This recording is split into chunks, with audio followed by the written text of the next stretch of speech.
तीन तरह के बड़े, इस पूरे 9 साल में 3 बड़े शॉक की तरह आया। उसके बावजूद आज 5वीं नंबर की इकोनॉमी, जबकि 2013 में 5 जो सबसे कमजोर इकोनॉमी उसमें भारत का नंबर था और 10वें स्थान पे थी।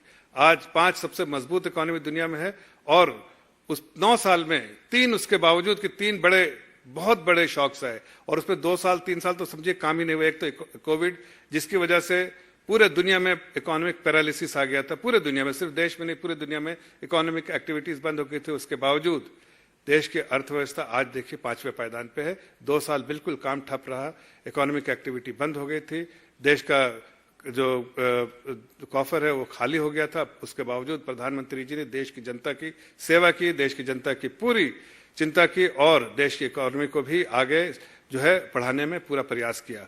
दूसरा शॉक आया जैसे उस कोविड से निकले तो स्ट्रक्चरल रिफॉर्म, रशिया यूक्रेन का जो है वो क्राइसिस आया। रशिया और यूक्रेन के क्राइसिस की वजह से पूरे दुनिया में फिर से एक बार इकोनॉमी जो है डगमगाने लगी।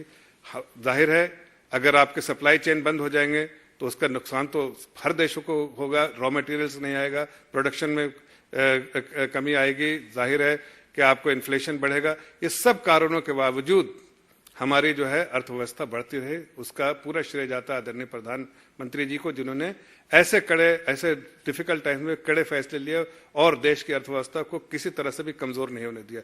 और तीसरा जो सबसे बड़ा बॉटलनेक पिछले 9 साल में वो है विपक्ष, जो काले कपड़े पहन के आता है, लेकिन उनको पता होना चाहिए मोदी है तो मुमकिन है।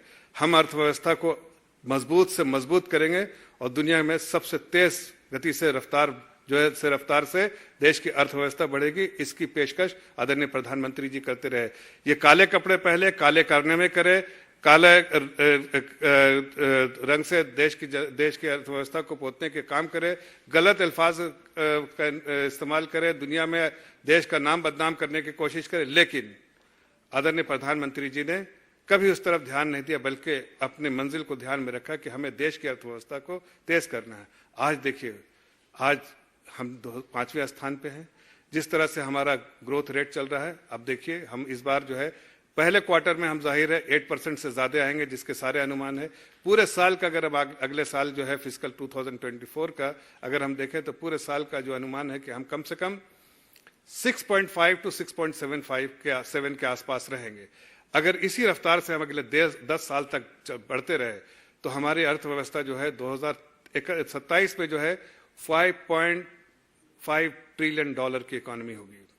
जब $5.5 ट्रिलियन की इकोनॉमी होगी तो उस वक्त हमारे यहाँ से जापान और जर्मनी जो हमसे आज आगे है वो दोनों पीछे हो जाएंगे, इसलिए कि वो 5 के आसपास ही रहेंगे, जबकि हम $5.5 ट्रिलियन इकोनॉमी हो जाएंगे। और उसके आगे से और रफ्तार बढ़ती रहेगी तो हम 2001 डिकेड में हम $8 to 9 ट्रिलियन की इकोनॉमी हो जाएंगे। और 2047 में पूरे अमृत काल में जिस तरह से आज आदरणीय प्रधानमंत्री ने जो फैसले लिए उसका पूरा फायदा जो है अमृत काल में इस दौरान में जो है 2047 तक हमारी अर्थव्यवस्था जो है $20 ट्रिलियन की हो जाएगी और दुनिया की बहुत मजबूत। और 2060 तक का अगर प्रोजेक्शन देखें तो दुनिया की टॉप 1 और 2 अर्थव्यवस्था में हो गए। आज अगर आप देखिए तो चाइना में क्या है, चाइना का कंट्रीब्यूशन जो है, चाइना में ग्रोथ स्टोरी जो है, चाइना में आज अभी भी बहुत वीकनेस है। उसकी जो चाइना की इकोनॉमी जो है तेज रफ्तार से बढ़ने के बजाय आज धीरे धीरे कम हो रही है, जबकि हिंदुस्तान की इकोनॉमी जो है तेजी से बढ़ रही है। आज आप देखिए, जो आप अगर इकोनॉमी की बात करते हैं तो कैसे देखते हैं? आप देखिए जीएसटी कलेक्शन अच्छा हो रहा है, 1.5 लाख जीएसटी कलेक्शन हो रहा है, तो जो ग्रोथ रेट है उसका डबल डिजिट में ग्रोथ रेट है।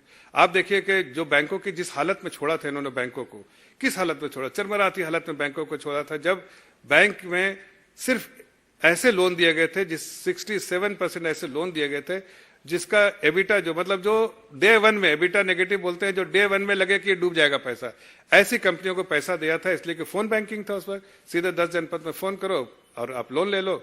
मैं तो बैंकर था, मुझे मालूम है कैसे उस पर लोन लिया जाता था।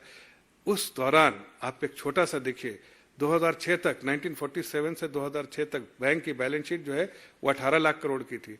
मात्र 6 साल में 2006 से 2012 में बैंक की बैलेंस शीट 3 टाइम बढ़ गई, 3 टाइम बढ़ गई तो 52 लाख करोड़ की हो गई। मतलब बेतहाशा पैसा बांटा गया, जो मर्जी आया जिसको दिया गया। उससे क्या हो गया कि एनपीए जो है, जो हम सरकार में आए तो हमें ऐसा लगा कि हमने इनहेरिट किया ऐसे बैंकों को जिसको जो बहुत ही कमजोर स्थिति में है, उनके एनपीए ज्यादा है, प्रोडक्टिविटी कम है, लोन देने की स्थिति में नहीं है, कैपिटल की कमी है। तब हमने सबसे पहले बैंकों को कैपिटलाइज किया, एनपीए पे फोकस किया, रिकवरी मैकेनिज्म स्ट्रांग किया। आज मैं गर्व से कह सकता हूं कि देश के बैंकों की हालत बहुत मजबूत है, फाइनेंशियल हेल्थ उनका बहुत अच्छा है, और देश के उन बैंकों को अगर आप देखिए तो आज उनके पास जो एनपीए जो डबल डिजिट में था उस वक्त क्रॉस एनपीए, आज नेट एनपीए 1% से भी नीचे हो गया है।